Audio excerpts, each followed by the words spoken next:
I'm Sarah Brown, alongside our professor, Martin Hall. And Martin, I'm sure you have a lot of things to tell us about the short game.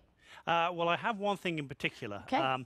If you went to a doctor and you had a broken arm, he would put your arm in a... Cast. He would put you in a cast. If you went to a dentist when you were 12 or 13 and you had sticky out teeth, they would put your teeth in a...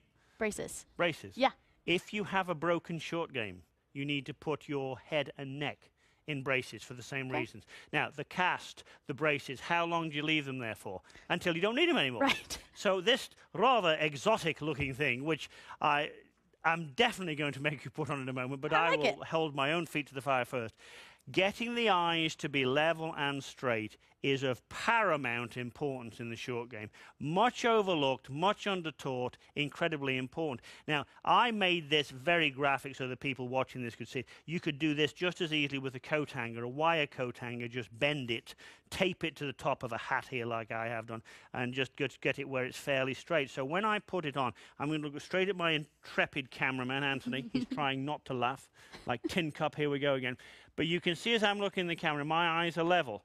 I'm not tilted, and I'm not twisted. Now, tilted and twisted are no way to be when you're pitching. So if I set up to the golf ball, a great procedure is to set up with the club here. I'm looking out to the horizon as if I was looking off the bow of a ship, actually. My eyes will tend to be sort of straight and level there, and I want the bend forwards to be at the hips so that my eyes stay what I'd call straight onto that golf ball. And if I make any error, it would be that the leading eye is a touch closer to the ground than the trail. Now, that gives me a chance to swing in the correct direction.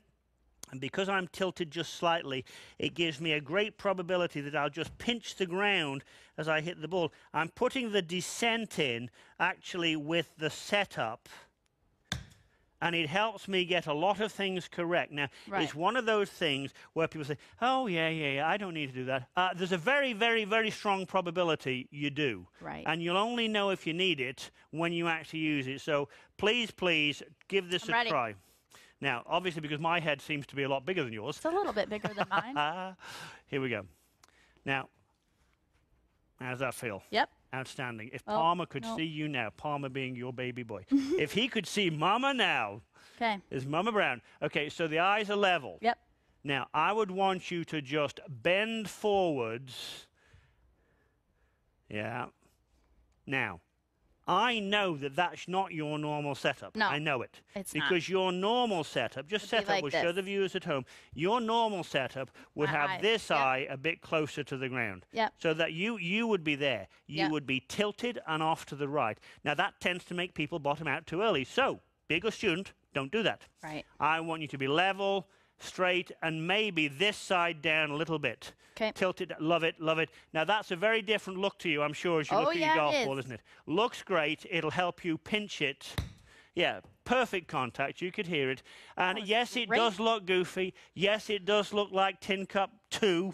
It looks like all that. But you know what? It's just like the doctor putting a cast on your arms. It's just like the dentist putting the retainer on your teeth.